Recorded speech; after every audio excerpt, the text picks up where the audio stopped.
What's up, friends? Mike here from Mercado Airwaves. If you missed any one of our past interviews with amazing guests like future Hall of Famer and pound for pound best fighter in the world, UFC flyweight champion Demetrius Mighty Mouse Johnson, another day at the office, I get to go out there and test my skill. to award-winning producer, director, and actor Orlando Jones, Orlando, how you doing, buddy? Hey, sir. I'm good, brother. How you doing? and all the other interesting guests we've had on. Joining us today is director and writer David Ferrier. Thanks so much, brother. I appreciate you having me on the show. MMA legend Chael Sonnen joins us today. Keep listening to your show. This is great. Thanks, my friend. Just subscribe to us on iTunes at Mercado Airwaves. And while you're there, please like, review, and rate us, friends. It helps so much. We also have a Patreon for anyone who would like to support the show. Just visit us at patreon.com/Mercado Airwaves and see how you can get all of our interviews ad-free and before anyone else, and how you can get your business or company spotlighted on the show. Follow us on Twitter at mmercado2333. Like us on Facebook at Mercado Airwaves. Subscribe to us on YouTube, youtube.com/MikeMercado2333. And if you would like to see what we're up to behind the scenes, follow us on Instagram, MikeMercado2333. Thanks for listening and all the support. Enjoy our shows? Follow the Mercado Airwaves crew all over social media. Like us on Facebook at Mercado Airwaves. On Instagram, Nicole is at Typing When Tipsy. Alex is at Mercado2121. Mike is at Mike Mercado2333. And our true crime show is at Murder Mysteries and More. And on Twitter, Nicole is at Typing When Tipsy. Alex is at Mercado21Alex. And Mike is at Mercado2333. You can follow the network at Mercado Airwaves. Follow our pop culture show on Twitter at Good Brothers Pod. Get us on the go by downloading our programs anywhere you get your favorite podcast, like iTunes, SoundCloud, Podbean, Stitcher, and other popular sites. Just search us at Mercado Airwaves. While you're at it, please like, rate, review, and share us with your friends. Visit us on youtube.com/MikeMercado2333. Click the subscribe and like button to get notified every time a new episode or interview is posted. Support Mercado Airwaves by visiting patreon.com/Mercado Airwaves, the home of our interviews with athletes and celebrities, which you can get ad-free and early before it's released to the public. Come play video games with us on Twitch, twitch.tv/Mercado Airwaves Network. Mercado Airwaves is powered by Munch Art Design. Like them on Facebook at Munch Art Design. Voiceover work on Mercado Airwaves is performed by Josh Fox.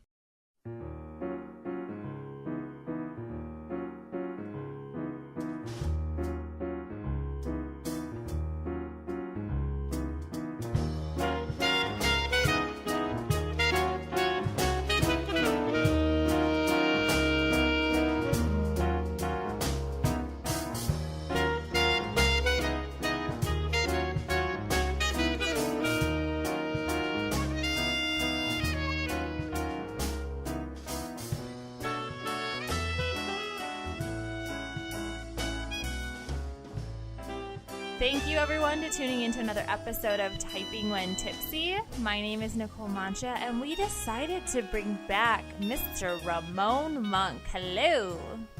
Hello. How's everybody doing today? Or tonight, I should say. I 9 o'clock at night, 9:12? Yeah, always. We really can't get it together before like 9 o'clock, to be honest.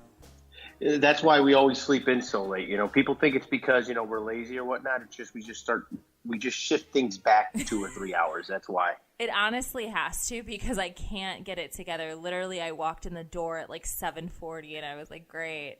I have all this stuff to do and we still are recording tonight. Well, I had the same exact thing. I mean, even though, this week I'm the single father, don't have the kids around. And everything like that, I still had to run Peyton over to his physical fitness trainer. So I spent the last, between 7:30 and 8:30 watching him lift a lot of heavy weights for an 8-year-old. Yeah, no, for sure. It's just crazy. Like, I feel that every time I'm ahead of the game, I actually am barely hanging on to where I should be most of the time. Well, just remember this. I've always been told this. So just hold this deep and pay attention to it, that when you believe you're ahead, you forgot something. So you better start remembering real quick, because then that'll put you right back in perspective of where you should be at. It's so funny you say that, because I was literally sitting in bed and I was like, okay, I have to get this done. And I'm like writing stuff down and getting my schedule sorted. And then I go, yep, I was supposed to turn that in tonight. That is not happening until tomorrow morning, because I just don't have time. I ran the clock. We need more hours in a day is what I'm convinced of. It's the whole third arm theory. Yes, exactly. You'll get that third arm and say, yep, I need a fourth now. And that one will get filled up too. And you'll just be a body of arms. Exactly. So you decided to come back. So welcome. Thank you. I appreciate it. Thanks for having me back. You know, we decided we don't mind having you around as much as I thought. So Yeah, I thought people were pretty well entertained the last time around, so might as well try to continue that and move forward, you know? Exactly. So this week we kind of decided to do a free-for-all of sorts. There's no real base topic. It's kind of just opening things up and talking about things in life and what affects us and all that jazz. Yeah, you know, I feel that we had a great time last week, and it was very structured. But I just want to open it up to where, I think where you and me thrive, and I think we've both figured this out over the years since, we are family, and I've watched you grow up, and stuff, that we're good at free-flowing with our conversation, and it just kind of adds that extra element of entertainment, as well as, sharing good perspective and, different views on what we want to see in the world today, but we could also do it, even though we're family, and you know how family, last two things you talk about at a dinner table are what, religion and politics, right? We've been able to manage that with no problem where we wanted to strangle each other. Maybe if breathed a little bit hard, rolled an eye or two, but we've been able to control that, Yeah, and it's kind of like what we were talking about earlier, like before we started recording with the whole podcast that I was listening to, and Dak Shepard and Sarah Silverman, who are two very liberal individuals, but they brought up a good point of when did we stop looking at people and as humans and started looking at them as what they represent, like their different representation? Yeah, no, I agree. I mean, I'm definitely on the opposite spectrum of what they believe and what they think. Their point on when did we look at each other and say, you're not human because you believe in this, and I'm right and you're wrong. The great thing about the world and the country we live in is we've all been created differently. We all have these different things that have built our values and different experiences that have guided us to where we could be unique, and we should be celebrated for that uniqueness, but at the same time, not trying to throw it down and ram down somebody else's throat saying, this is the only way it should be kind of deal. Right, and I also think that there's something to be said about being able to respect other people's choices.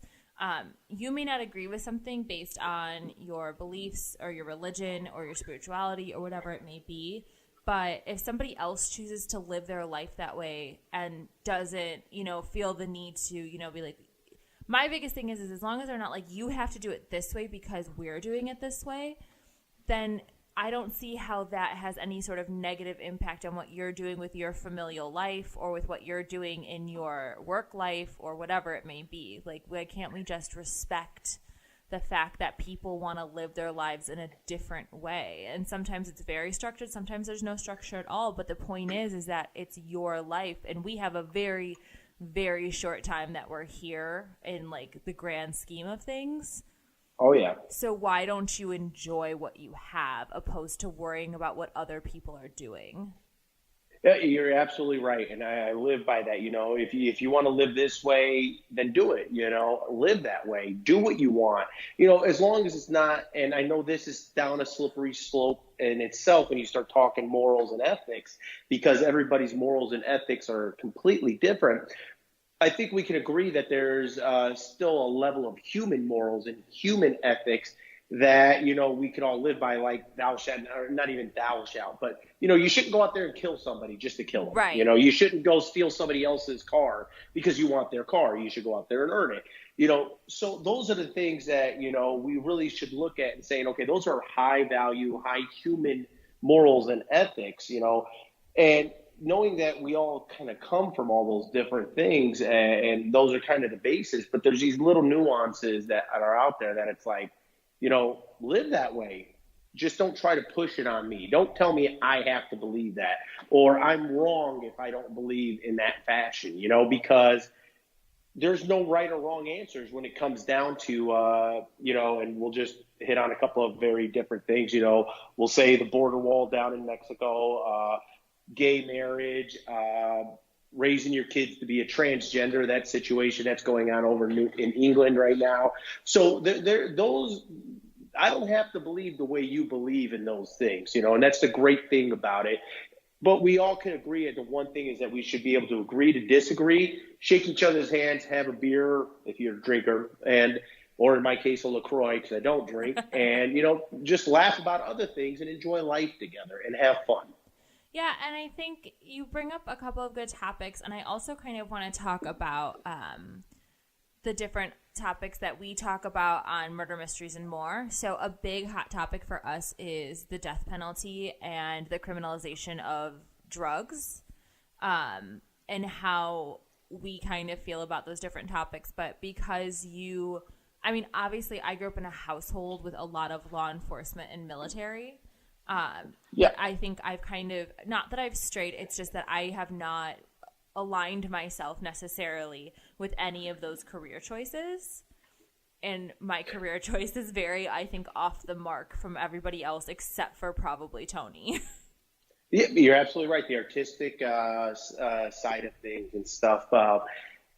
But again, even though you grew up in a household, with service members, with police officers of all sorts, town, city, state, prison guards, the whole nine, that you still grew up in the city of Chicago, okay? There's no sheltering you from anything. So even though Lane Tech is a great school, it's still a public high school.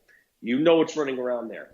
It's really funny that you bring that up because a lot of people have said that, and I really did not see a lot of that happening. I think maybe because I chose not to see it happening. Mm-hmm. But I honestly, everyone would say, well, this is going on, and they're doing drugs over here. And I was like, no, I actually had no clue.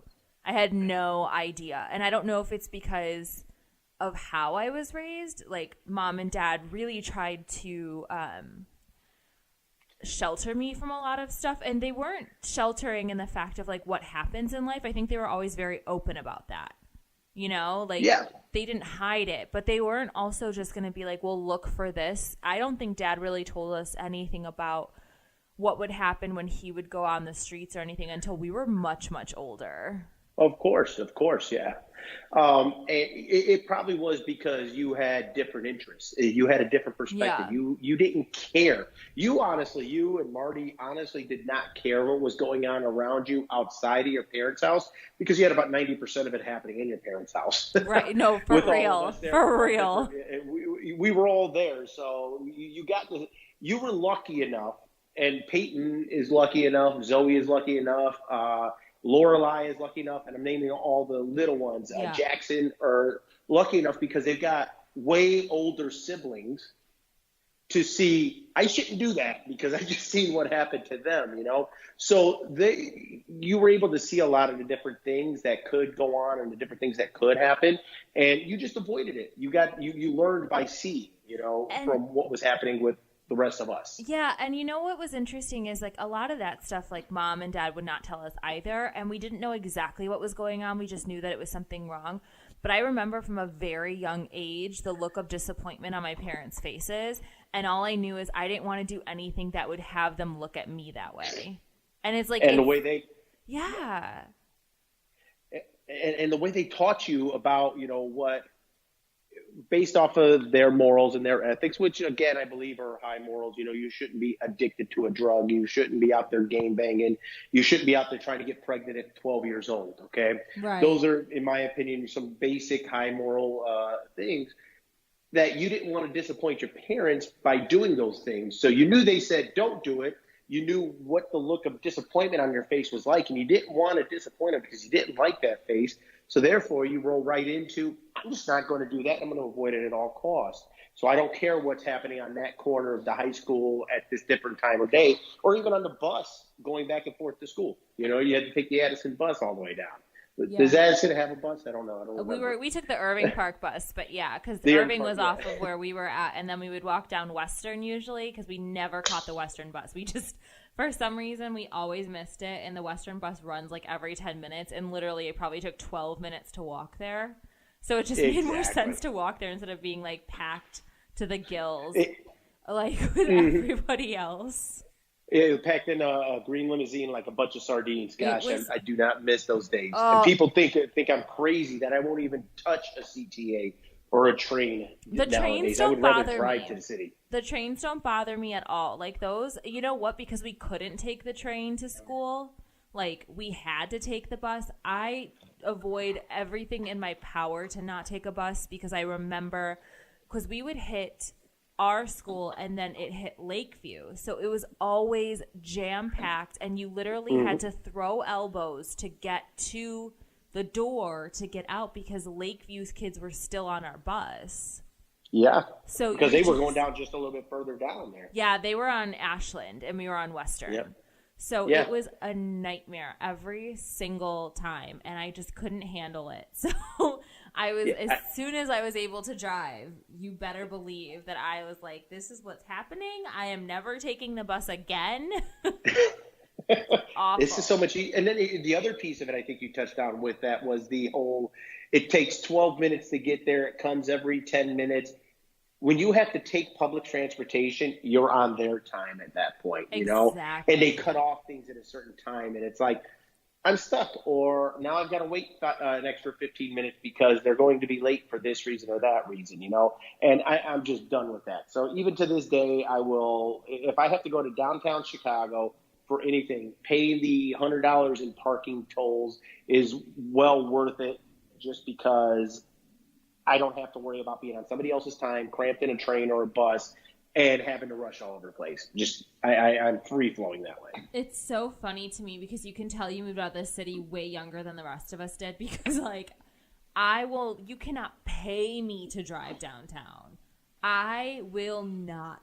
I will jump on the Metro, pay the $14 round trip to do so because I get spacious seats. I can read a book. Nobody talks to me. Nobody bothers me. They have quiet cars. Like, it's awesome. But I will not drive downtown. You can't pay me to drive downtown. Everyone's an asshole. That's Chicago in general, and I think I've just realized that in my seasoned age that I frankly do not care. And it's like, okay, you're going to be an ass. All right, that's fine. Wave at you as I go by while you're giving me the finger. I'm okay with it, you know. I just don't want to be on somebody else's time, and forget it, you know. So. Yeah. And I don't drive. Right now I drive a big SUV, but if I were to consistently drive down there, I would definitely buy a smaller car, and that would make maneuverability a lot easier. Oh, for sure. So I wanted to ask, what made you want to do kind of an open forum? Because just in general, a lot of the stuff that I talk about is definitely like family, writing, personal related, opposed to anything really that's going on in the current agenda. Just because it's not anything not that I'm not interested in, because obviously it affects us in our everyday lives, but I think sometimes it's like the goal to not think about those things because it's literally shoved in our face no matter where we go and no matter what we're looking at. Yeah, definitely. But I think you answered your own question there. Was it's shoved in our face. It's there, and it affects our family no matter what. You know, everything that's going on today is affecting our families. You know, this government shutdown currently is going to potentially affect me financially over the next couple of months if it continues, because I get a military retirement check. You know, my military medical insurance, all my insurance for my children is covered by the military. So these are things that are going to affect the family.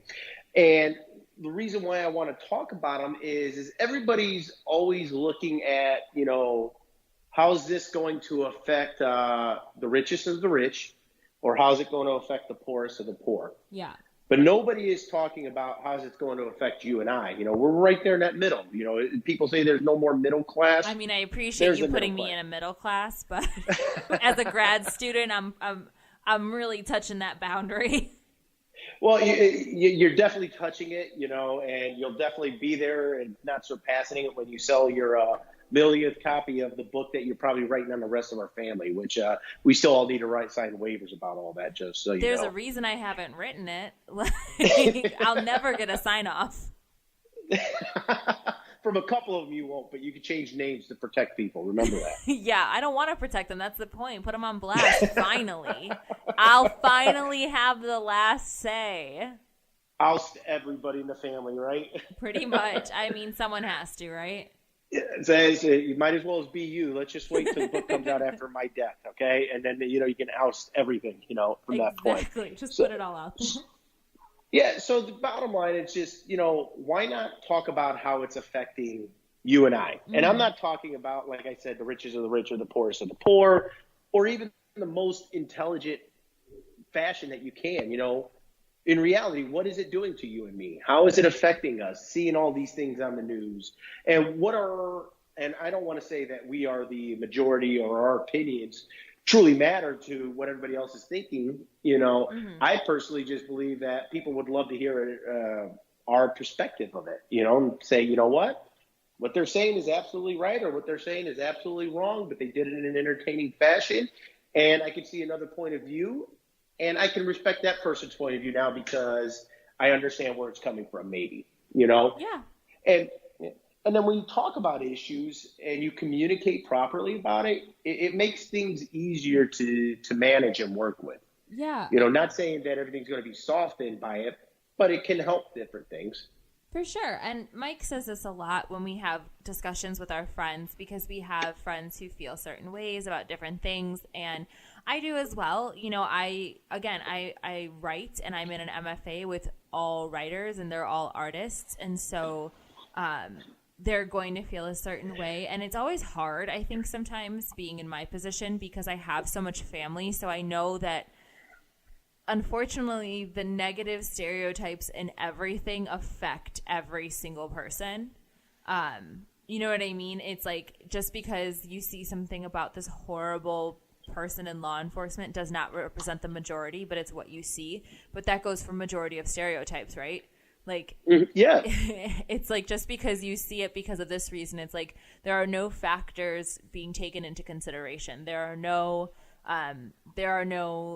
outside sources being realized. And so it ends up being this weird kind of dynamic where everybody feels this way about an entire genre of people. And that's from law enforcement to race to sexuality. And it's like, well, that's never, in my opinion, it's never the majority. It's always the bad apples. Exactly. And what are they, when people come out with these surveys, or when people come out with these opinion groups or these focus groups, they're not going out there and just grabbing some random individual, knocking at somebody's door out of the blue, 6 miles away or something like that, saying, hey, we want you to be in this focus group. What they're doing is they're going out there looking for like-minded people to sit in on these groups. And it almost goes back to the Passion of the Christ, the movie. Have you seen it? Yeah. Well, years ago when it came out. Many years ago, and when they were talking about, you had Caesar there saying, should we kill this man? I'm not going to be the one to choose it. You are. And what were the guards doing? What were the religious people doing? They were saying, do you like Jesus or do you not like Jesus? I don't like Jesus. So you're in and you are out, Right. So it's been going on since the beginning of times. And it's like, that's not the proper way to do it. People take data, people take information, and they make it what they want it to be, right. Well, data's always skewed, and that's, something that we don't always realize. But again, it's also, when we focus on things that, I always feel like the news focuses on things that don't really matter to take us away from things that do actually matter. What I mean? There's like a huge focus on things, and it's like, well, this happened here. And I'm like, okay, but we're still not talking about the water crisis that's been going on for years in Flint, Michigan. Like, so exactly. Maybe we should talk about that opposed to somebody, stealing $1 million. Like, that really sucks that they stole it from their company. But I'm really concerned about kids who don't have drinking water. Like, that should be the concern here. Why is that not still headlines? Look at what's his name, Bezos, the owner of Tesla. Yes. His wife is now the third richest woman in the world because she divorced him. And that's huge news, And what was a little blurb of the news or the Chicago paper the other day? Monday was the first day all year there was not a shooting in Chicago. Yay! And you heard nothing else about it. Well, let's look at Monday. What happened on Monday? Let's see what we could, make happen, emulate. Twice. Exactly, emulate. That's a great word. Instead, they're just like, let's celebrate one day. Oh, we got more killings. Let's move on to Bezos' wife and everybody in the world talking about how she's going to be the third richest woman in the world by getting a divorce. Enjoy our shows? Follow the Mercado Airwaves crew all over social media. Like us on Facebook at Mercado Airwaves. On Instagram, Nicole is at Typing When Tipsy. Alex is at Mercado2121. Mike is at Mike Mercado2333. And our true crime show is at Murder Mysteries and More. And on Twitter, Nicole is at Typing When Tipsy. Alex is at Mercado21Alex. And Mike is at MMercado2333. You can follow the network at Mercado Airwaves. Follow our pop culture show on Twitter at Good Brothers Pod. Get us on the go by downloading our programs anywhere you get your favorite podcast, like iTunes, SoundCloud, Podbean, Stitcher, and other popular sites. Just search us at Mercado Airwaves. While you're at it, please like, rate, review, and share us with your friends. Visit us on youtube.com/MikeMercado2333. Click the subscribe and like button to get notified every time a new episode or interview is posted. Support Mercado Airwaves by visiting patreon.com/Mercado Airwaves, the home of our interviews with athletes and celebrities, which you can get ad-free and early before it's released to the public. Come play video games with us on Twitch. Twitch.tv/Mercado Airwaves Network. Mercado Airwaves is powered by Munch Art Design. Like them on Facebook at Munch Art Design. Voiceover work on Mercado Airwaves is performed by Josh Fox. What's up, friends? Mike here from Mercado Airwaves. If you missed any one of our past interviews with amazing guests like future Hall of Famer and pound for pound best fighter in the world, UFC flyweight champion Demetrius Mighty Mouse Johnson, Another day at the operator to go out there and test my skill. to award-winning producer, director, and actor Orlando Jones, Orlando, how you doing, buddy? Hey, sir. I'm good, brother. How you doing? and all the other interesting guests we've had on. Joining us today is director and writer David Ferrier. Thanks so much, brother. I appreciate you having me on the show. MMA legend Chael Sonnen joins us today. Keep listening to your show. This is great. Thanks, my friend. Just subscribe to us on iTunes at Mercado Airwaves. And while you're there, please like, review, and rate us, friends. It helps so much. We also have a Patreon for anyone who would like to support the show. Just visit us at patreon.com/Mercado Airwaves and see how you can get all of our interviews ad-free and before anyone else, and how you can get your business or company spotlighted on the show. Follow us on Twitter at mmercado2333. Like us on Facebook at Mercado Airwaves. Subscribe to us on YouTube, youtube.com/MikeMercado2333. And if you would like to see what we're up to behind the scenes, follow us on Instagram, MikeMercado2333. Thanks for listening and all the support.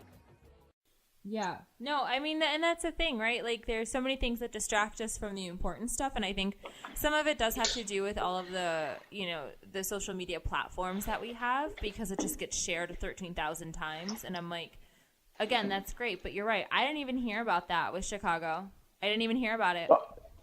Oh, wow. If I told you, quick blurb. I actually took this week and watched the news a little bit more. Something I've always enjoyed doing was watching just the local news. And I caught it, and then because my phone heard it, and I was like, oh, wow, that's interesting. My phone heard that, and all of a sudden it hit my news feeds a lot. You got to love that data mining and people spying on us. Right. Exactly. It's just, it infuriates me to a certain degree. The question with that, mm-hmm. Let me ask you, this is whose fault is that? Is that the news outlet's fault? Is that the government's fault, or is that our fault because this is what we want to hear? Is this what we keep sharing? Are we that blind to what's going on in the world that we keep sharing about the Kardashians or Bezos or this person or that person? I always think that's an interesting question because I think it's a plethora of things. I do think it's what we're asking for. I think a lot of the times it's what we ask for to distract ourselves from what's actually going on. Whether that's good or bad is not really the argument here, because you can argue it either way, right?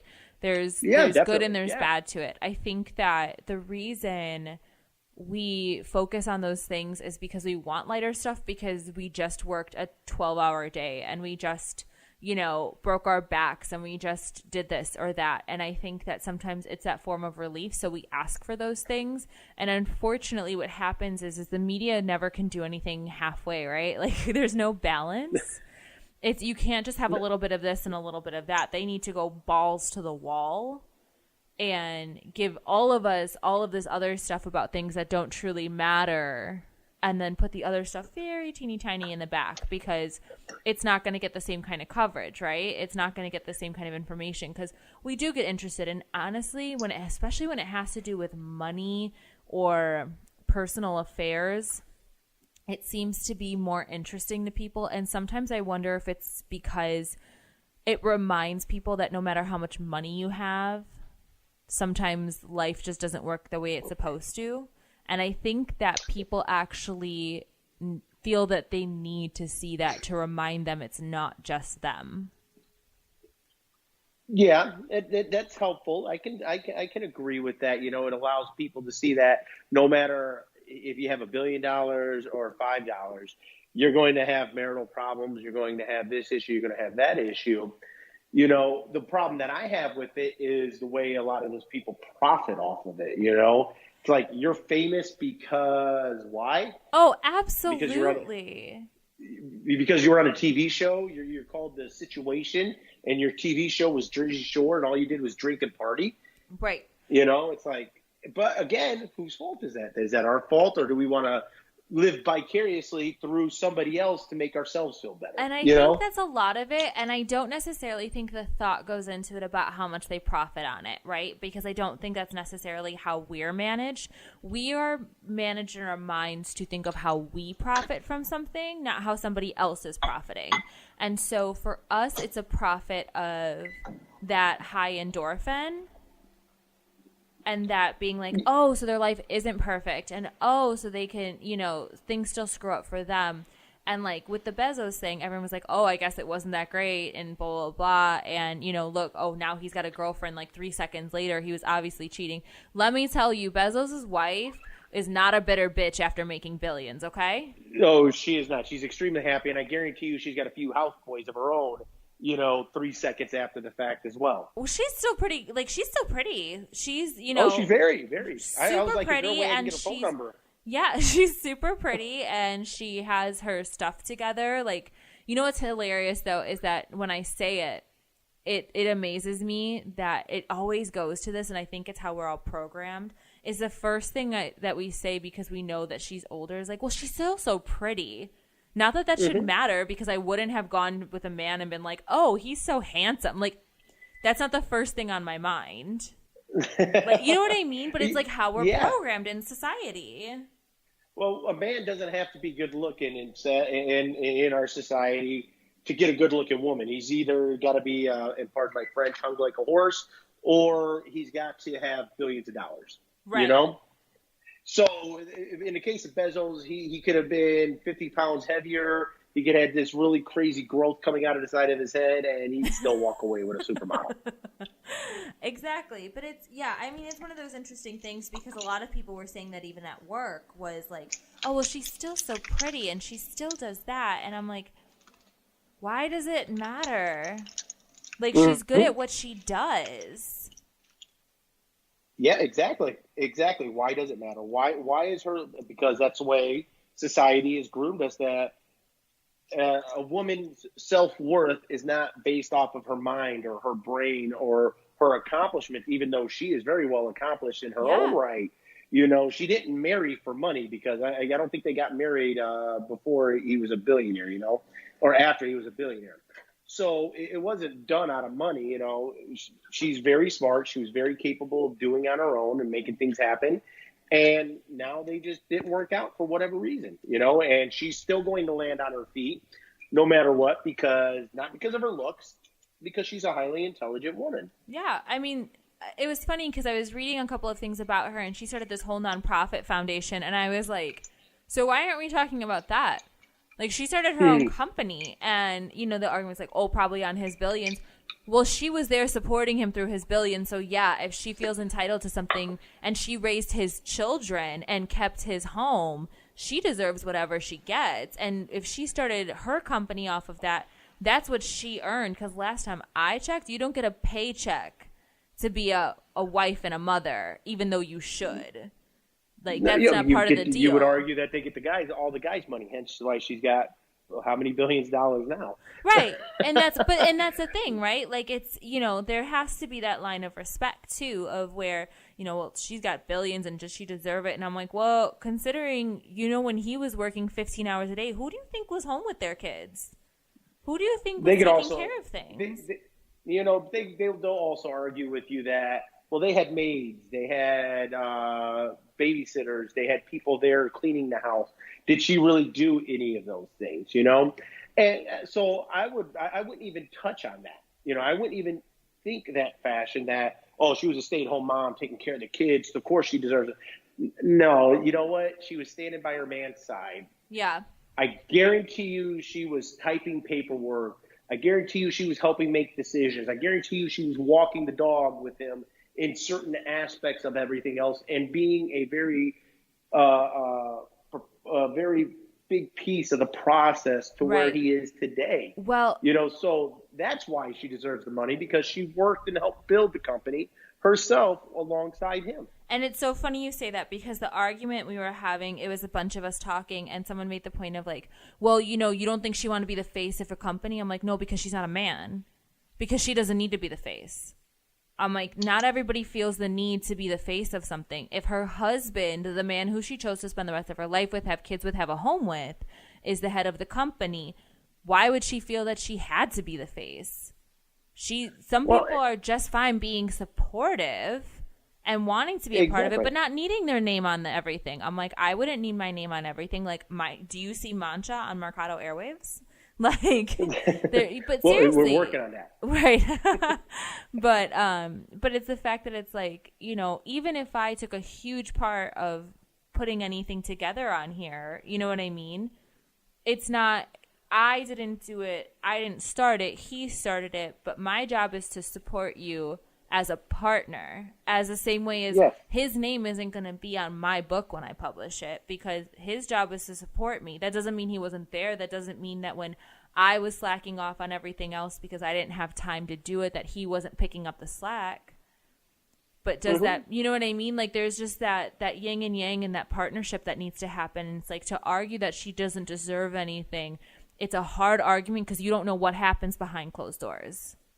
Exactly. And that's where it really comes from. It's not like he was sitting there saying, no, you can't be the face of the company. You just give me advice. No. You know, she was probably very satisfied with what she was doing and being the supportive side of it and, you know, making it run. You know, exactly. With whatever pieces that she could do.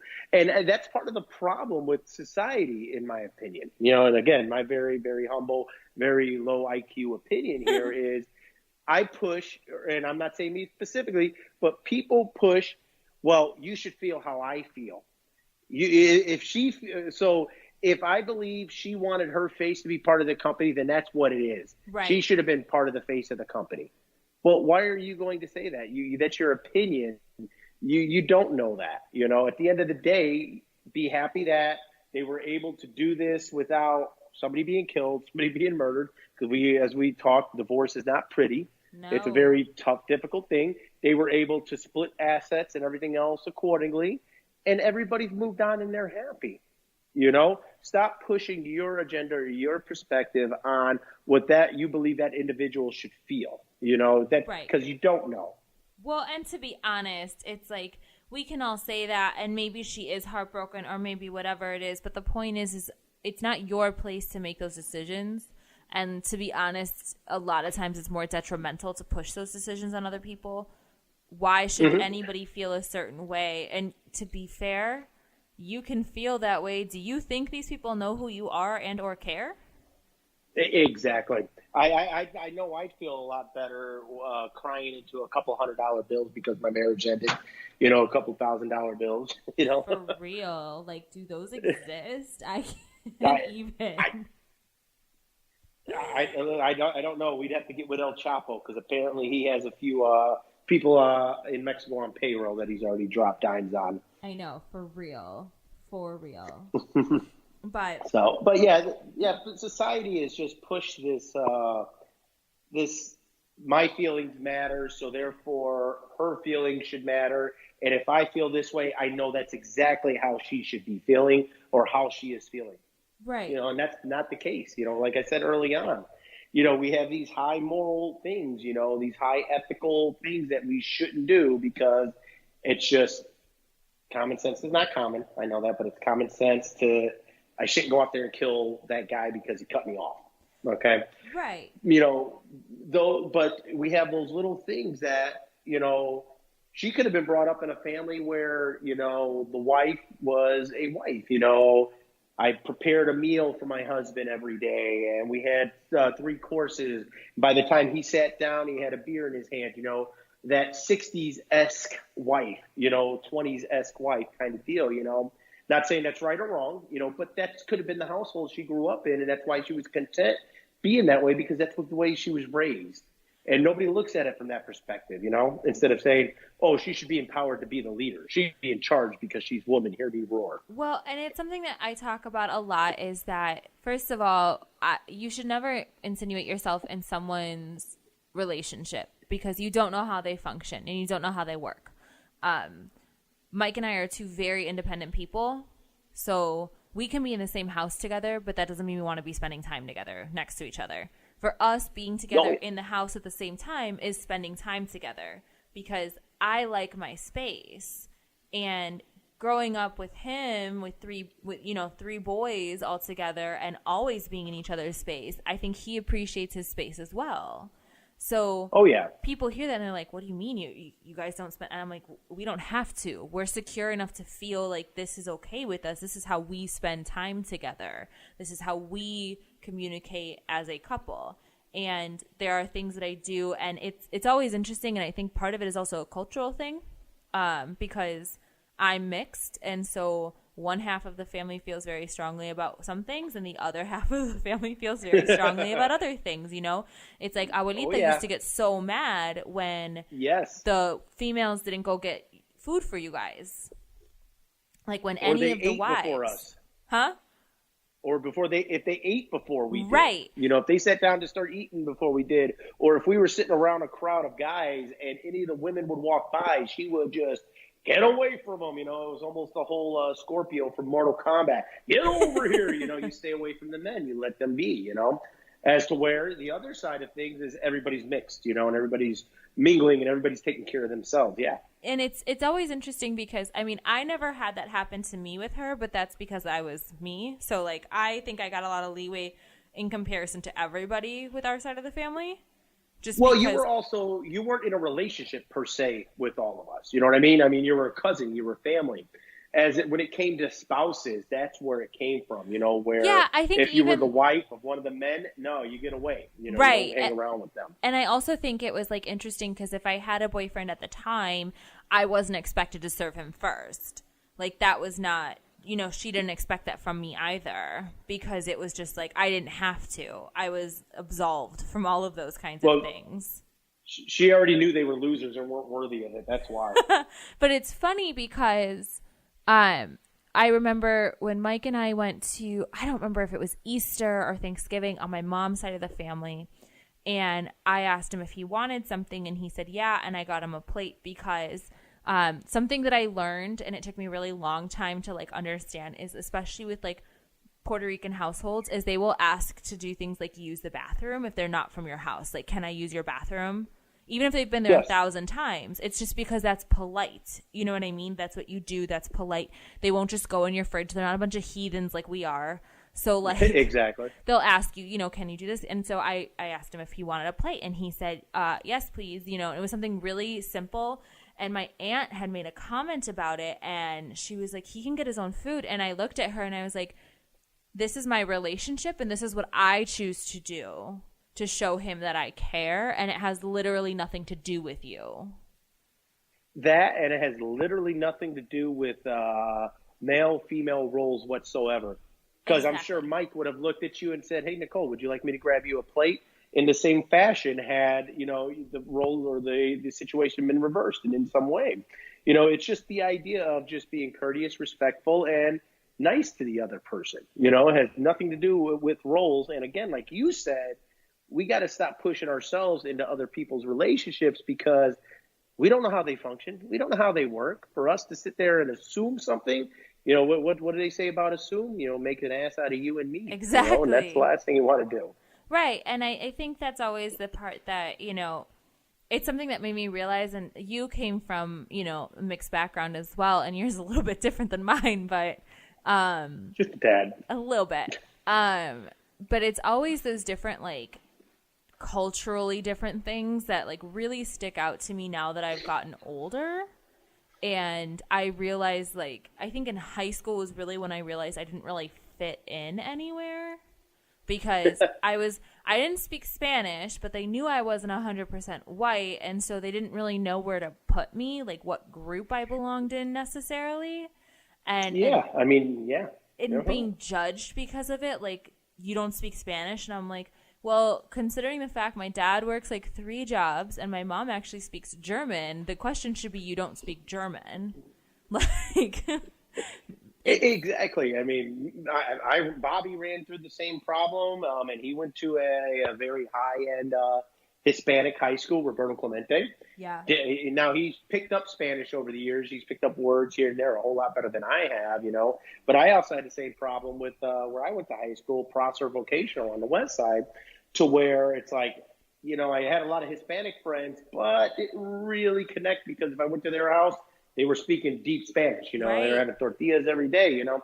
I could relate to that stuff because of our family, but I just couldn't communicate with them. Well, and you guys grew up a little bit different because your household was predominantly white. There was... Exactly. And with us, at least we had some mix. And Mom also really tried to make sure that we went to diverse schools when we were younger because she wanted to make sure that we had... we experienced everything. I mean, I don't know anyone that I really went to school with, you know, or outside of where I went to, like, my first grammar school when we ended up switching to that really tiny school that was by Bobby's old place. Like, yeah. It was with 3 run students by, per classroom. Yeah, and it was run by, you know, Turkish teachers, and it was, like, all the instructors were predominantly Muslim. And so learning about things like Ramadan that I had no idea about because I had gone to a Christian school and nobody else was different from me. And I'm so grateful for that experience because it also made me understand that not everyone's like me and it doesn't make them bad people. It wasn't like I was thrust from a very tiny school into a high school and then felt overwhelmed because I didn't have to feel overwhelmed. I already had so much different happen to me from 6th to 7th grade with so many different people, with so many different backgrounds, that it really, I think, set me up for the diverse experience that I had in high school. Yes, and you definitely went. I mean, you're talking about, 500,000 students, or at least it seemed like 500,000 students at Lane Tech, like a mini university there. But, you know, even though, you know, I went through to a school on the west side of Chicago, it was still very diverse as well. You know, it may not have been diverse in the sense of religion, and I'm sure there was a million different religions running through that place, but the biggest one was drugs and guns, you know, so that was the biggest religion running through those high schools. But it was also still very diverse in nationalities and personalities and people, you know. I had white friends, I had black friends, I had Hispanic friends, I had Polish friends, kids who had just come over from Poland. You know, we had a big program there where Polish students from Poland would come to the United States and start out going to school at Prosser and kind of, you know, acclimate themselves to the United States, you know, academically and speaking English. And we used to make this bad joke, take showers, because some of them were very, very rough. But what's that? I said, I bet, because it's a different culture. It's a different culture. Experience. Yes. And it's one of those things where my friend Justina was from Poland, and she's like weird things. Like, she lived in a farm town where, like, most people didn't have running water. Like, it wasn't as accessible. They're still, in essence, living in the 1800s in a lot of those places. You know, they're carrying buckets of water and telling you not to throw out the baby in bath water because they're still living through the old ways of they take a shower once a year and the dad goes first, and by the time the baby gets in there, the water's black. Exactly. So you barely can see the kid in there. So that's why they always say don't throw the baby out with the bath water. Bet you didn't know that, did you? I did not, actually. One thing you know.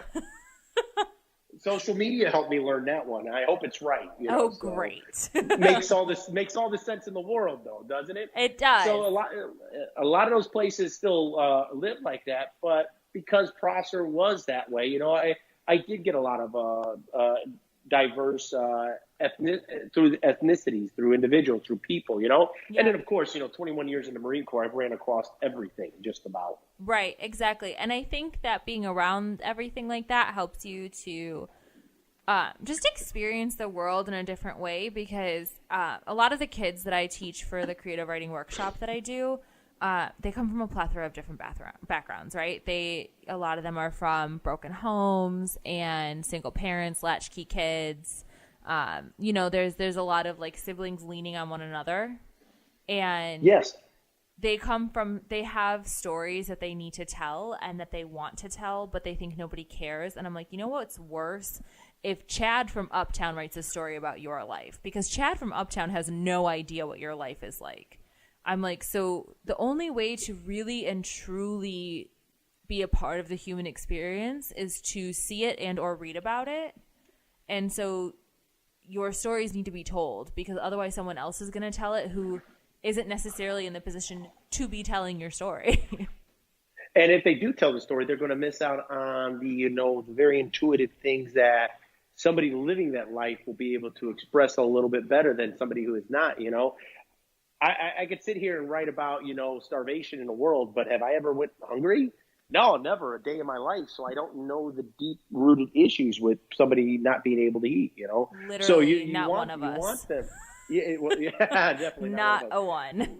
No, but that's to the point that, you don't want somebody else to tell your story who has no true idea, because they're going to miss the more important pieces of that story, the ones that are going to draw your readers in and make them really feel what you felt at those moments in times.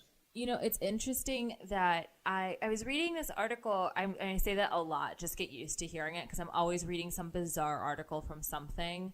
I thought it was coloring books still for you, but okay. No, all I do is like random articles that I find. But I had to do a research project, and it was talking about crime fiction, because that's what one of my genres is like noir fiction, so really dark fiction. And it was talking about the readers for those kinds of novels. And 73% of readers are women, and I think it was like 62% of people who read crime novels are women. So a much larger percentage, because you're thinking of millions of people, you know what I mean? So a much larger number of women. And they were talking about, why do you think that, women tend to be the bigger readers of that kind of fiction? And they made such a great point, and I never thought about it until it like really clicked for me. And I'm like, oh shit, that makes so much sense. They said that the reason that women are able to read crime fiction, and not just the cozy fun stuff, but the really dark stuff as well, and really connect with it, is because we have fear on a different kind of level than men do, and we feel fear in our everyday lives. And it's something, an emotion that we connect to that men don't always understand, and that's why they don't connect to those readings as much. And I was like, holy shit, I've never heard that, but it makes so much sense. And that goes to a lot of the differences of what a man is and what a woman is. And I mean, that's a whole other segment that we could really delve into with so many things, especially with this new Gillette ad that just came out today as well. I didn't even see it, and everyone's been talking about it, but I don't watch commercials, right? Because I have DVR, so why should I? Like, I will not pay into the industry. Yep. Like, exactly. Well, that's because the reason you should watch it is because that big square thing told you should watch it. So that's why you got to watch it. You know what? There's no real reason to watch it, and there's a lot of uproar over it. My only opinion on it is there an improper way to express your masculinity? Bullying, picking on somebody, putting somebody down, pushing yourself out there that you're better than everybody. Definitely. That's masculinity that is not needed. Should men be masculine? Completely. But it has to be controlled. It has to be done the right way. So people could be raised to do what? And I think this is kind of the basis of everything here. Respect one another. Like Sarah Silverman said today. When did we lose the fundamental piece of treating everybody like a human and being kind? Well, and I think it's something, it's men don't have to be masculine. They can choose to be masculine. I think there's a difference between masculinity and machismo. Oh, those are two definitely different things. But that's the thing. I think people associate them with one another as being the same. And I'm like, no, toxic masculinity is still toxic masculinity. That's not going to change. being masculine is the same thing to me as being feminine. If you choose to be that way, there's nothing wrong with it. There should never be a problem with me wanting to put a dress and wanting someone to tell me I look pretty that day. Because you know what? Sometimes I want to fucking look pretty. There you go. But again, for a man, I don't think it's a choice. You know what I mean? I think it's biologically ingrained in man and woman to have those different things, to be masculine and to be feminine. Okay? If somebody's choosing one or the other, there's definitely another issue, in my opinion, going on there, you know? Definitely something that is something you need to kind of maybe explore to figure out what's going on in your life to where you feel. For example, I heard a story, and I was listening to a doctor, again, through social media. She was talking about a boy child, 5 years old, maybe a little bit younger. And she was saying that the child was playing with Barbie dolls and saying he wanted to be a girl and all these other things. And the parents were all about allowing him to grow up that way, you know, allow the child to live as a woman, allow the child to play with girl dolls, which there's not a problem with it. Okay. Play with Barbies if you want. All right. When the doctor got a hold or got involved and said, well, you know, before we do this, let's figure out what the root cause of the problem is. And once she started peeling back that onion and talking to the child and understanding the child, come to find out, the family actually had a little daughter who was about 2 years old, and the daughter was special needs. So mom and dad had to spend a lot of time with her. Right. The 5-year-old associated with spending a lot of time with her because she was a girl, not the fact that she was special needs. So the boy wanted to be a girl, so mom and dad would pay attention to him. Right. So it kind of goes back to what I was saying, is that I don't think it's a choice. If you're choosing one or the other, there's probably an underlying issue, and it's something that should be explored and looked at and try to figure it out. So before you just start jumping to conclusions that, oh, you should be a woman, you should have never been born a man, kind of deal. You know what I mean? And that's the thing, though. I think that's what the root of the problem is for me, is assuming that masculinity means that's what makes you a man and femininity is what makes you a woman. I mean, there are times that people feel one way or the other. I don't think that that's necessarily the root of it. I mean, what makes you a man or a male is your genitals. Like what makes you a female is your genitals. It's, you know, that's how we recognize sex. You got to go deeper than that. I mean, what makes you a man is not your genital. I mean, what makes you a man or what makes you a woman is the chromosome that is biologically ingrained in you from birth, from inception. I've known men who were men who were attracted to women and just weren't very masculine. They just didn't have, it wasn't that that turning for them, and it wasn't, you know, that's my point, is that masculinity is such a flex word and femininity can be such a flex word. It's like, no, femininity can just mean, it can mean a plethora of different things. It can mean so much, and you can also translate it into so much, because it's hard. It's dangerous to start talking in definitives of this is what masculinity is and this is what femininity is, because I know that my mom had a nurse that she worked with who everyone was convinced was gay. Convinced because of how he acted and how he spoke. And the one time they were all talking, 100% attracted to women, no interest in men at all. He just happened to be not very what was considered masculine. And I'm like, so maybe we should also look at the definition of what it is, opposed to, you know what I mean? Like we create everything with definitives. Why does everything have to have a definitive to it? You know, do men and women have different qualities that make them unique in who they are? Definitely. You know, I could say I have feminine qualities in the sense that I like to be clean cut. I like to be nice. I don't like to get dirty. I don't like to be greasy. You know, I want to sit in my office or, you know, sit with a suit on or a nice shirt and look clean cut. You know, that's the level where I'll go with, you know. But when it comes to masculinity, you know, and I just pulled up the definition of that, having qualities or appearance traditionally associated with men, especially strength and aggressiveness, or denoting a gender of nouns and adjectives, conventionally regarded as male, you know? So they're saying masculinity is your aggressiveness, your strength, that And I would go deep with that to say that it's that chromosome that allows a man to, be that much stronger or be that much more aggressive to go out there, like you said earlier, with fear. Women have this control of fear. They can go to this other level of fear because they were that emotion or that feeling came out and it was not told to keep in. You can allow it to come out and they were able to control it, as to where a man was never allowed to fear, because we've got to go out there and be aggressive. We've got to be the leaders. We've got to go out there and defend. We've got to be at the front lines of things. Now, does that say women can't do those things? Not at all. If you can do it, do it, because more power to you. I'm proud of you. But it just kind of goes into that chromosome that built that men are stronger than majority of men, on average, by their build, by the way they were created, are stronger, faster than women. It just is what it is sometimes. Yeah, I mean, I guess I understand all of that. For me, it's just I always get a little concerned when talking about definitives. Like it's like when they say blue is for boys and pink is for girls. Well, guess what? Victorian age, it was actually pink was for boys and blue was for girls, and it changed along the way. And now it's like, well, that's how it is. And it's like, well, really? Because it wasn't like that. So you have to say it is definitively that men on average are stronger than women.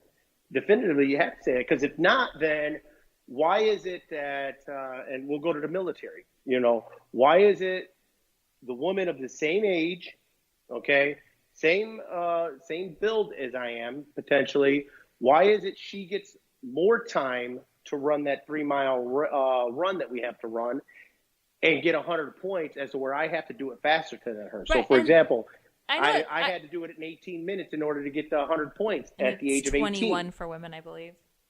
What's that? I think it's 21 for women, right?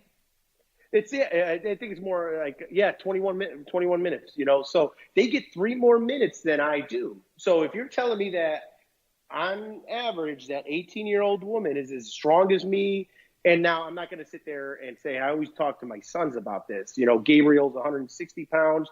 Eduardo's 120 pounds. Eduardo can bench press 130 pounds. What's that? Soaking wet with a towel on.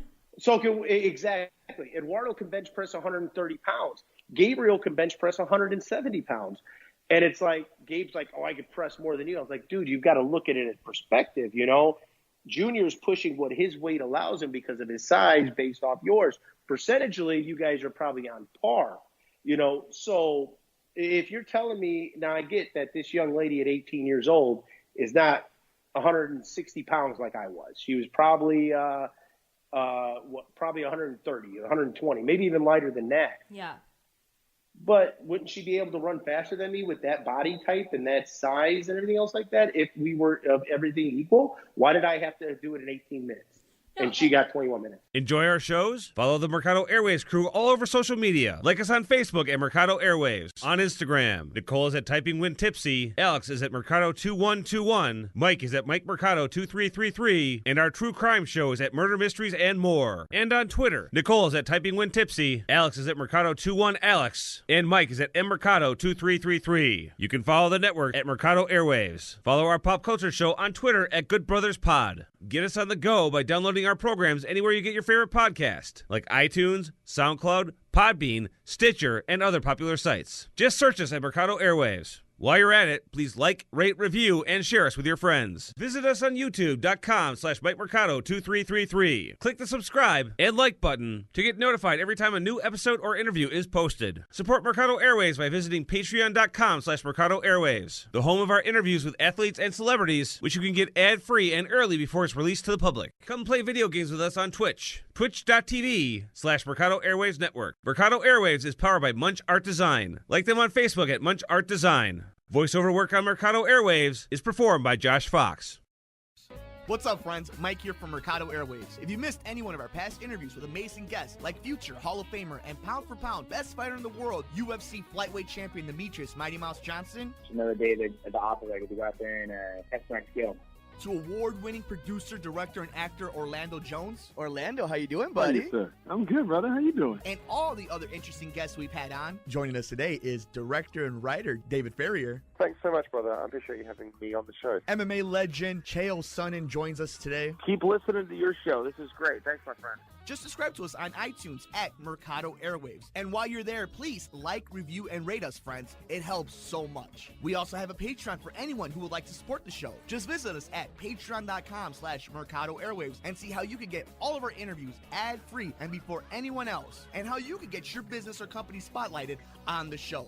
Follow us on Twitter at mmercado2333. Like us on Facebook at Mercado Airwaves. Subscribe to us on YouTube, youtube.com/MikeMercado2333. And if you would like to see what we're up to behind the scenes, follow us on Instagram, MikeMercado2333. Thanks for listening and all the support.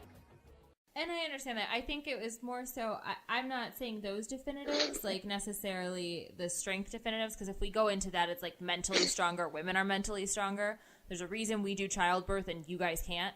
Like, I completely agree. You know what I mean? Just like mentally, I feel like women push things like Mike calls it the man cold. Like when men get a cold, it's like, Jesus Christ. You would think that monkeys were falling from the sky. And it's like with us, it's like, oh, I'm sorry, I'm on my deathbed. Well, the dog still needs to get walked. I have to finish this paper. Like there's no downtime, right? Because we just have that brain where we're just like, we can't slow down because if we slow down, things won't get done.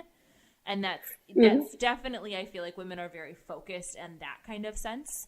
Mentally, we know that if we don't do it, it's probably not going to get done the way we want it to get done.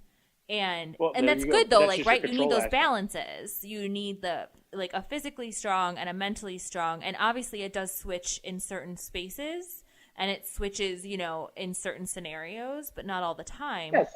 I think the definitives for me is more like when we talk about the masculinity and femininity, it's like what you said, you're like, it's, what's considered to be a masculine trait. We decided what a masculine trait was going to be. Society decided. So we created these divides. That's why I think it's hard to talk in definitives, because all of this has been created over time, because the reality is 500 years ago, we don't know what those definitives were. We don't know what was considered to be masculine or feminine. So I think when talking about those things, we need to realize that we are such a small portion of what this world has been and what this world has seen. And so to speak like, well, what was traditionally considered, I'm like, well, traditionally considered can mean a lot of things. Like traditionally considered from when like we came to the United States and we all started, like, we're young. We're so young as a country. And it's like, well, if we're going to say about that, you know what I mean? Like that's where I get a little caught off about it, because it's like, as a society, we decided what those norms were. We didn't necessarily, like, we pushed those norms and we pushed those traits on our children. And I don't think we did it on purpose, to be 100% honest. People, always like, we did them. No, I think that a lot of times, especially within the last 30 or 40 years or so, with just the ability to watch TV and to see what was traditionally a boy toy or traditionally a girl toy, all of those things trickle into children's brains. They're sponges. They just pull everything. So it's of course they're going to have a certain way, which also means that they're going to feel a certain way if they don't enjoy those things or if they're not part of those things. And I think that's where a dangerous line comes too, because if they are a boy and they do like to play with girls' toys, or they like pink, or they like this, why does that make them less of a male? It shouldn't. And that's because it should not. It should not. And it's because of the stigma that, society has put upon that. Now, you could also go to the other end of that with that, like, oh, he likes pink, or he plays with girl toys, so he must be a girl. Let's start honing that in. And that in itself is wrong, because you're talking about, and I mean, all the way up until about 12 years old, I didn't, grasp, man, woman, you know what I mean? Right. I just knew I was a guy, and I knew they were a girl, and, all those things, So it's like, why are we going to why are we going to justify and say that 5-year-old, like what's happening in England right now, you have this transgender couple who have this child, this son, and they're like, well, he wants to be a girl, so we're going to start switching him over to being a girl. Yeah, and why? I understand. You're not allowing him to get their own identity. You're not letting them grow and become who they are to become.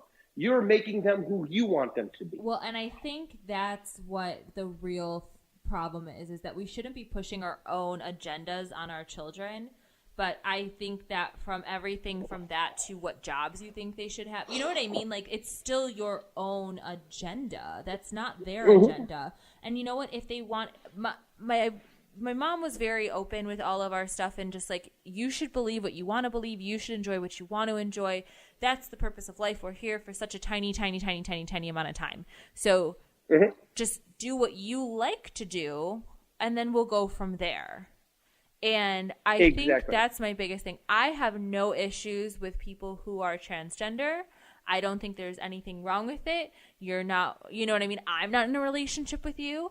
So but again, it's like, I don't have a problem when you're feeling this way and you're in your teens, because you're starting to understand what sexuality is and you're starting to understand how you're feeling and how your emotions are running. I think when you're talking about 5 and 6-year-olds, I don't know if they're truly feeling that. I don't know what other aspects are affecting their lives. And I think that why can't we just allow them to be kids? Why do we have to put well, you're a boy, so you have to act like a boy, or you're a girl, so you have to act like a girl? Why can't you just be a kid and act like a kid and enjoy what you enjoy? Well, you're absolutely right. And, I'm guilty of doing some of those things that you're talking about, not in the sense that, like, looking at them like, you don't play with pink, you don't wear this, I don't ever look at that in that case.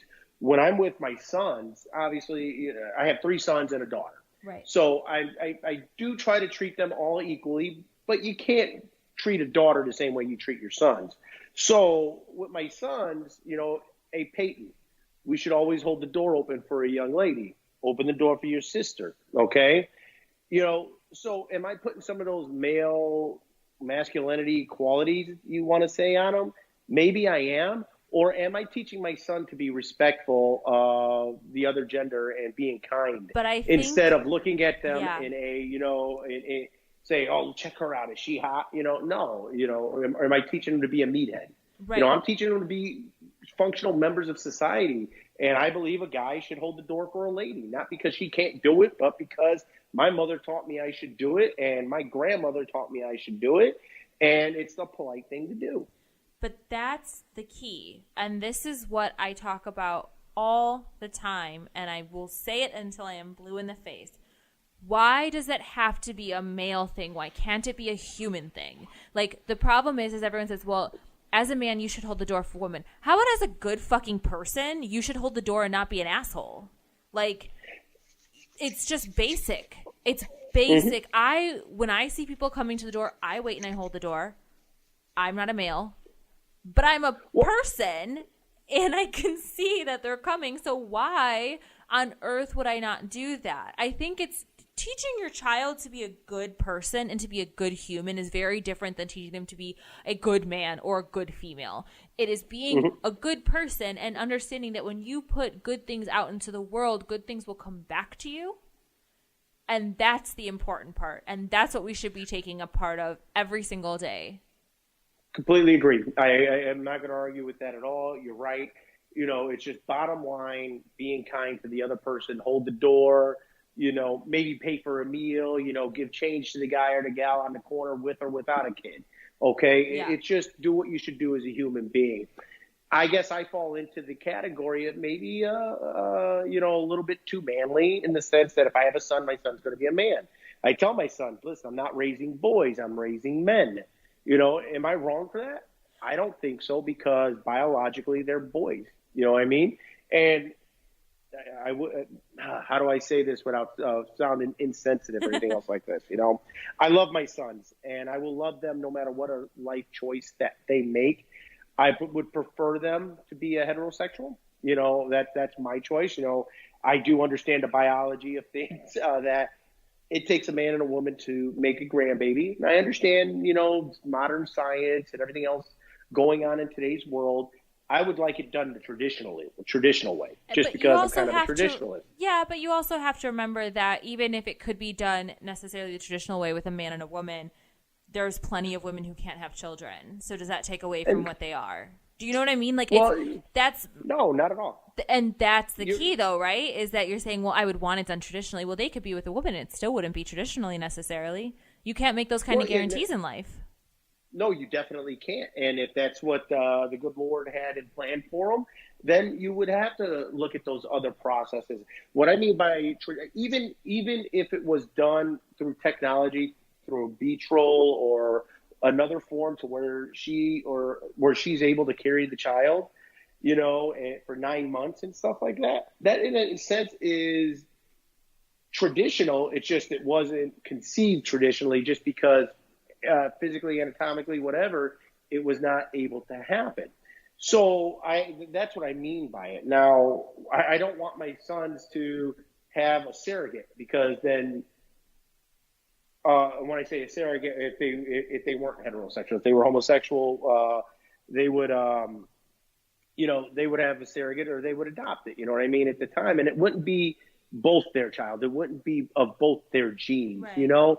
One's going to carry more so the other, and then yes, it takes a father to be there. It doesn't take a father to be a sperm donor. I get all that, but if you are there and you're looking at that child, but none of the features are yours, it kind of takes away a lot of the lore of it. You know what I mean? Of truly being a father, in my opinion. In your opinion, but then look at my parents. Yeah.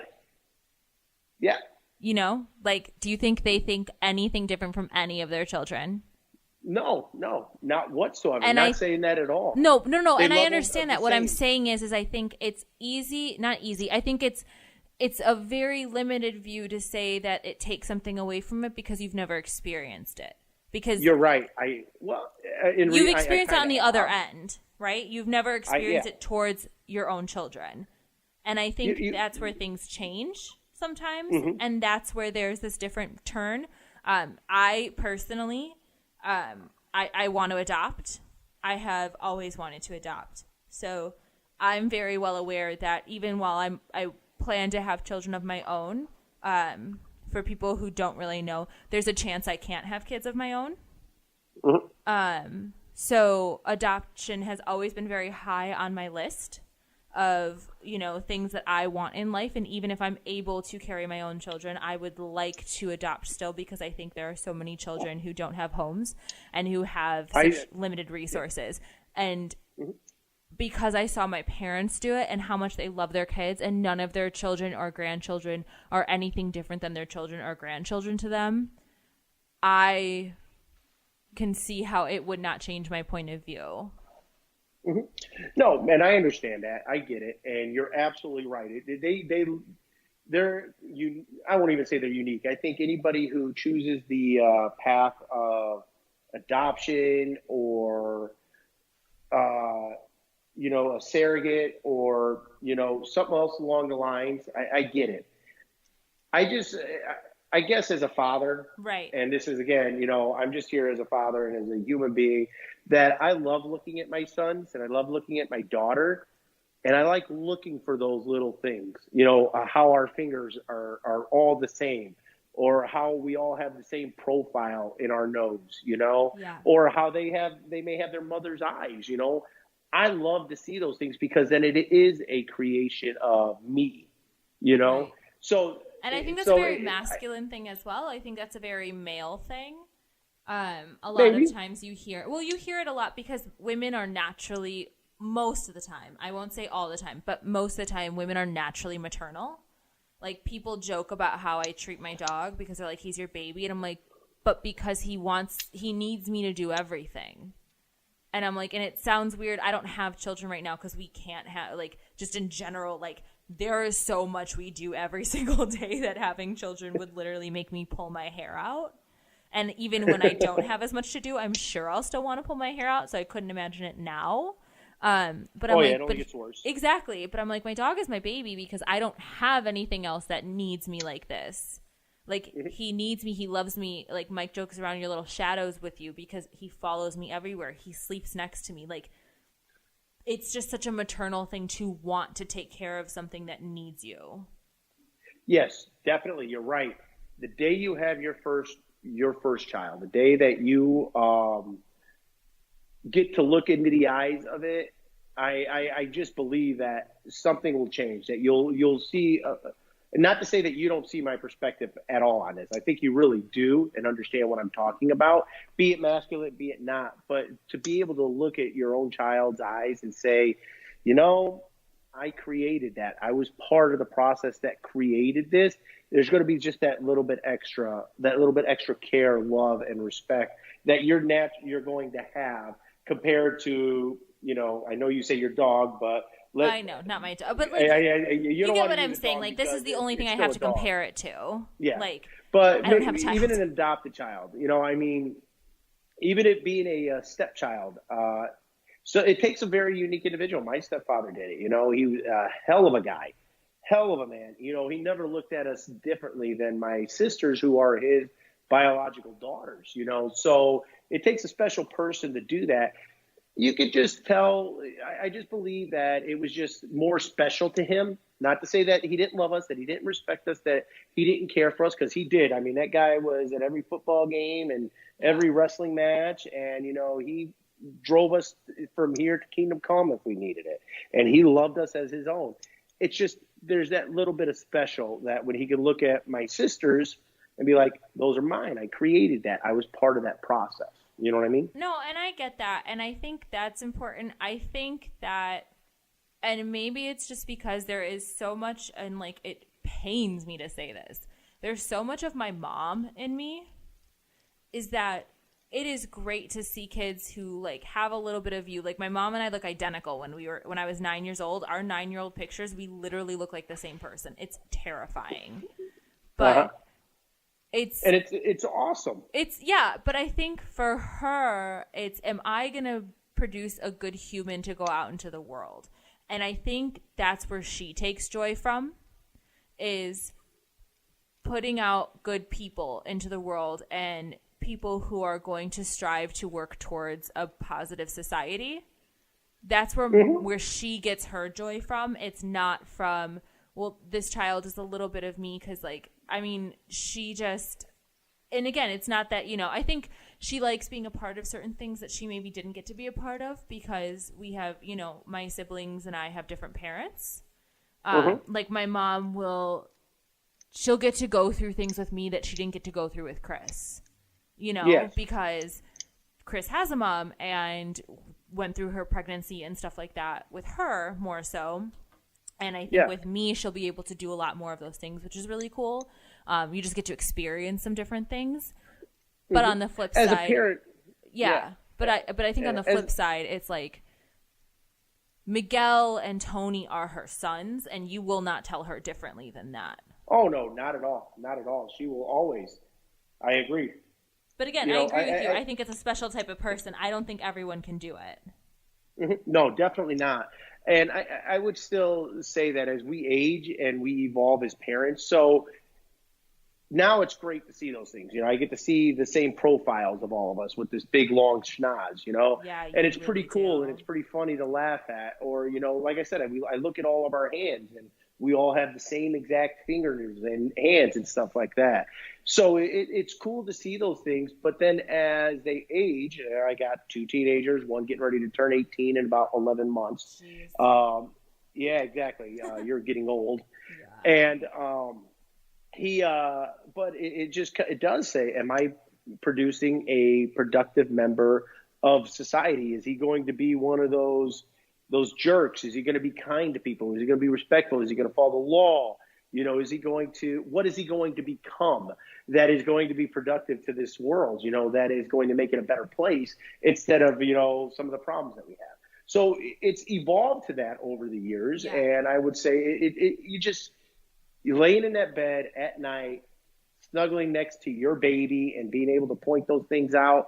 That's a special moment. And that's what I mean by the traditional sense that, you know, that's what I want my sons to experience. That's why I would hope that they would never be, you know, homosexual. Now, if they were, I love you anyways, dude. You know, I'm going to love you and respect you no matter what. You want to get married? Go through that pain like I did, you know, do it, you know, and that goes into the other argument of, you know, marry who you want. The state shouldn't be involved in that. You know, that's a union between you and God. That's you and the Bible.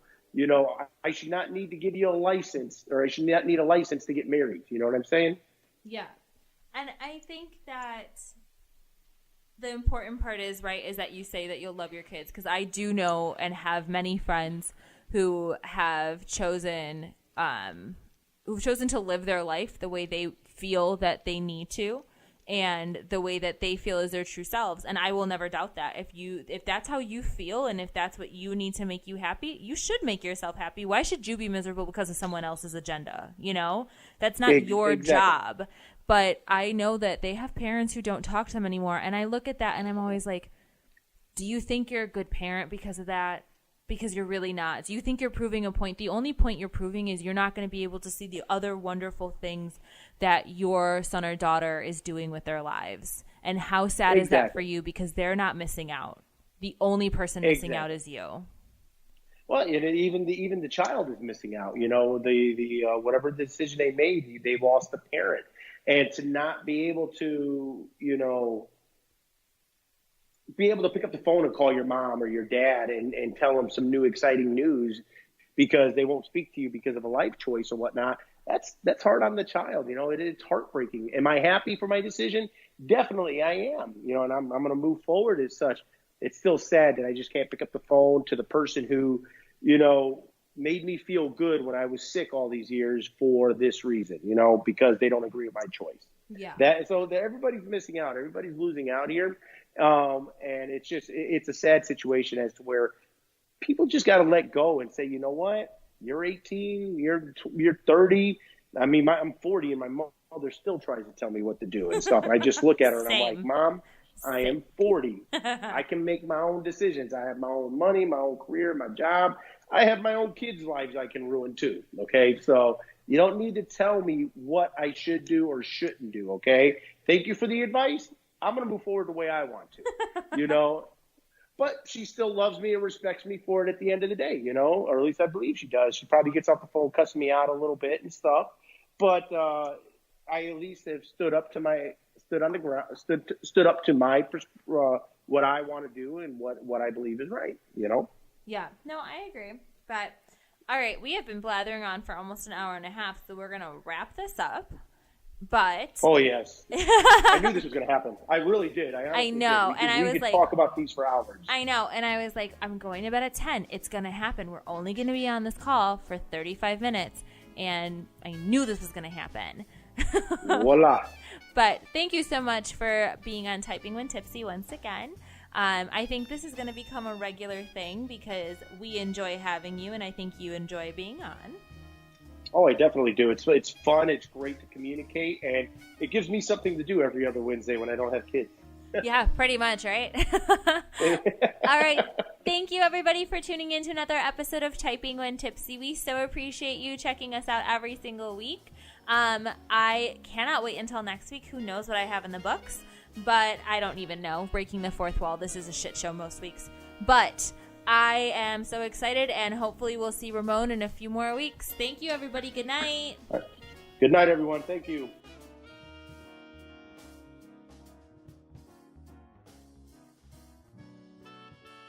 Enjoy our shows? Follow the Mercado Airwaves crew all over social media. Like us on Facebook at Mercado Airwaves. On Instagram, Nicole is at Typing When Tipsy. Alex is at Mercado2121. Mike is at Mike Mercado2333. And our true crime show is at Murder Mysteries and More. And on Twitter, Nicole is at Typing When Tipsy. Alex is at Mercado21Alex. And Mike is at Mercado2333. You can follow the network at Mercado Airwaves. Follow our pop culture show on Twitter at Good Brothers Pod. Get us on the go by downloading our programs anywhere you get your favorite podcast, like iTunes, SoundCloud, Podbean, Stitcher, and other popular sites. Just search us at Mercado Airwaves. While you're at it, please like, rate, review, and share us with your friends. Visit us on youtube.com/MikeMercado2333. Click the subscribe and like button to get notified every time a new episode or interview is posted. Support Mercado Airwaves by visiting patreon.com/Mercado Airwaves, the home of our interviews with athletes and celebrities, which you can get ad-free and early before it's released to the public. Come play video games with us on Twitch. Twitch.tv/Mercado Airwaves Network. Mercado Airwaves is powered by Munch Art Design. Like them on Facebook at Munch Art Design.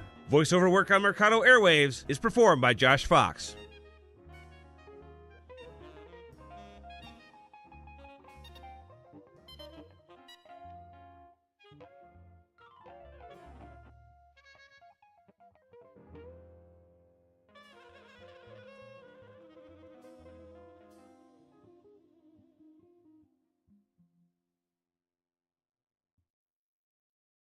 What's up, friends? Mike here from Mercado Airwaves. If you missed any one of our past interviews with amazing guests like future Hall of Famer and pound for pound best fighter in the world, UFC flyweight champion Demetrius Mighty Mouse Johnson, It's another day at the operator to go out there and test my skill. to award-winning producer, director, and actor Orlando Jones, Orlando, how you doing, buddy? Thank you, sir. I'm good, brother. How you doing? and all the other interesting guests we've had on. Joining us today is director and writer David Ferrier. Thanks so much, brother. I appreciate you having me on the show. MMA legend Chael Sonnen joins us today. Keep listening to your show. This is great. Thanks, my friend. Just subscribe to us on iTunes at Mercado Airwaves. And while you're there, please like, review, and rate us, friends. It helps so much. We also have a Patreon for anyone who would like to support the show. Just visit us at patreon.com/Mercado Airwaves and see how you can get all of our interviews ad-free and before anyone else, and how you can get your business or company spotlighted on the show. Follow us on Twitter at mmercado2333. Like us on Facebook at Mercado Airwaves. Subscribe to us on YouTube, youtube.com/MikeMercado2333. And if you would like to see what we're up to behind the scenes, follow us on Instagram, MikeMercado2333. Thanks for listening and all the support.